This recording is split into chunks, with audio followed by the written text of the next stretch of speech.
Hi friends, welcome to my channel. ಎಲ್ಲರೂ ಹೇಗಿದ್ದೀರಾ? ಎಲ್ಲರೂ ಚೆನ್ನಾಗಿದ್ದೀರಾ ಅಂತ ಅನ್ಕೋತೀನಿ. ನಾನು ಕೂಡ ಚೆನ್ನಾಗಿದ್ದೀನಿ. ಬೆಳಿಗ್ಗೆ ಎದ್ದು ಮನೆ ಮುಂದೆ ಎಲ್ಲ ಗುಡಿಸಿ ಕ್ಲೀನ್ ಮಾಡಿ ಬಾಗಿಲೆಲ್ಲ ತೊಳೆದು ರಂಗೋಲಿ ಬಿಡಿಸೋದು ಇದೆಲ್ಲ ಡೈಲಿ ನಮ್ಮ ಅತ್ತೆನೇ ಮಾಡ್ತಾರೆ. ಯಾಕಂದರೆ ನಾನು ಎದ್ದ ತಕ್ಷಣ ಒಳಗಡೆ ತಿಂಡಿ ಮಾಡೋದು, ಅಡುಗೆ ಮನೆ ಕ್ಲೀನ್ ಮಾಡೋದು, ಪಾತ್ರೆ ತೊಳೆಯೋದು, ಬಟ್ಟೆ ತೊಳೆಯೋದು, ಈ ಥರ ಬೇರೆ ಕೆಲಸಗಳಲ್ಲಿ ಬ್ಯುಸಿ ಆಗಿಬಿಡ್ತೀನಿ. ಸ್ಕೂಲಿಗೆ ಟೈಮ್ ಆಗುತ್ತೆ ಅಂತ ಮನೆ ಮುಂದೆ ಗುಡಿಸಿ ರಂಗೋಲಿ ಹಾಕೋದು ಇದೇ ತುಂಬ ಟೈಮ್ ಆಗಿಬಿಡುತ್ತೆ. ಅದಕ್ಕೆ ಇದೆಲ್ಲ ಡೈಲಿ ನಮ್ಮ ಅತ್ತೆನೇ ಮಾಡ್ತಾರೆ. ಆದರೆ ಈಗ ನಮ್ಮ ಅತ್ತೆ ಅವ್ರ ಮಗಳು ಮನೆಗೆ ಹೋಗಿದ್ದಾರೆ. ಗಿಣಿನೂ ಮತ್ತು ನಮ್ಮ ಅತ್ತೆ ಇಬ್ಬರು ಹೋಗಿದ್ದಾರೆ. ಮನೇಲಿ ಮಕ್ಕಳಿಲ್ಲ ಅಂದರೆ ತುಂಬ ಬೇಜಾರಾಗುತ್ತೆ. ನಮ್ಮ ಗಿಣಿ ಇದ್ದರೆ ಎಷ್ಟೇ ಸುಸ್ತಾಗಿ ಬಂದರೂ ಕೂಡ ಮಕ್ಕಳು ಮುಖ ನೋಡಿದರೆ ಎಲ್ಲ ಸುಸ್ತೆಲ್ಲ ಹೋಗ್ಬಿಡುತ್ತೆ.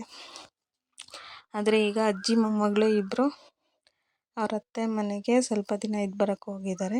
ಅದಕ್ಕೆ ಬೆಳಿಗ್ಗೆ ಎದ್ದು ನಾನೇ ರಂಗೋಲಿ ಬಿಡಬೇಕು. ಅದಕ್ಕೋಸ್ಕರ ರಂಗೋಲಿ ಬಿಡೋದನ್ನು ವೀಡಿಯೋ ಮಾಡೋಣ ಅಂತ ವೀಡಿಯೋ ಮಾಡಿಕೊಂಡೆ. ಇವತ್ತು ಫ್ರೈಡೇ ಆಗಿರೋದ್ರಿಂದ ಸ್ವಲ್ಪ ಡೈಲಿ ಬಿಡಿಸೋಷ್ಟು ಸಿಂಪಲ್ಲಾಗಿಲ್ಲ, ಸ್ವಲ್ಪ ಚೆನ್ನಾಗಿರಲಿ ಅಂತ ಈ ರಂಗೋಲಿಯನ್ನು ಬಿಡಿಸಿದೆ.